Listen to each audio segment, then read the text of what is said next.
Assalamualaikum warahmatullahi wabarakatuh. My name is Asha Nazhira binti Zainabidin and I'm from group AS120 I'm going to talk about the epidemic of Covid-19.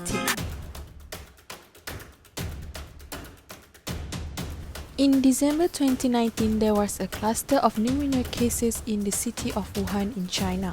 Some of the early cases had reported visiting or working in a seafood and live animal market in Wuhan.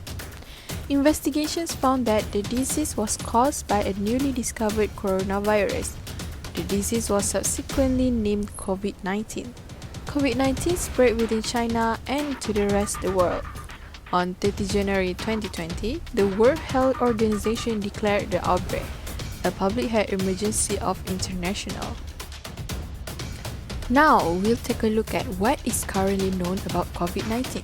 We must keep in mind that this is new disease and what's known is rapidly evolving and might change in the future. So, what is coronavirus?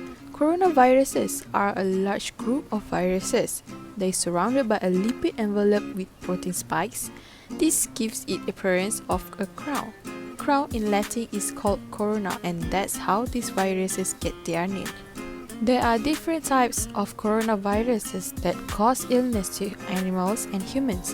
In humans, coronaviruses can cause respiratory infections ranging from the common cold to more severe disease.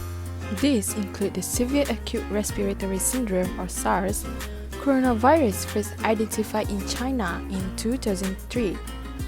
The Middle East Respiratory Syndrome coronavirus that first identified in Saudi Arabia in 2012, and SARS-CoV-2, the name of the virus that causes COVID-19 that was first reported in December 2019. So, where did this new virus come from? It is known that coronaviruses circulate in a range of animals. Sometimes these viruses can make jump from animals to humans. This is called a spillover, and could be due to a range of factors such as mutations in the virus or increased contact between humans and animals. For example, MERS-CoV is known to be transmitted from camels and SARS-CoV from cats. The animal reservoir of the new coronavirus is not known yet. What are the symptoms? The incubation period, which is the time taken from exposure to the virus and development of symptoms, in on average 5 to 6 days, but can range from 1 to 14 days. There can be a range of symptoms from very mild to severe. Some people may not develop symptoms.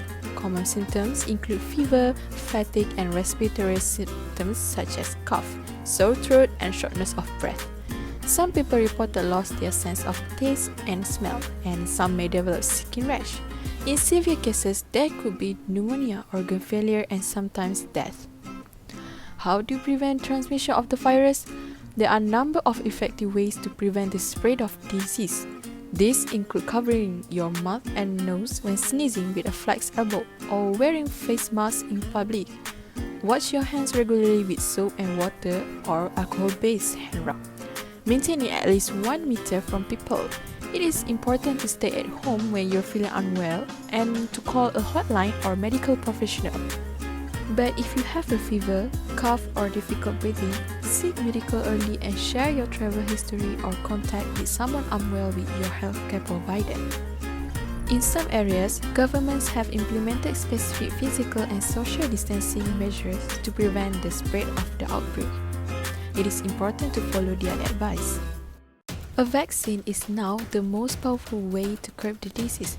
When vaccinated, the body's immune system will be activated to recognize the invading pathogen and produce antibodies to protect against the disease.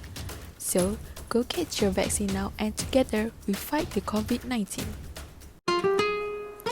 That's all for me. I hope you get many information from this video. Thank you for watching.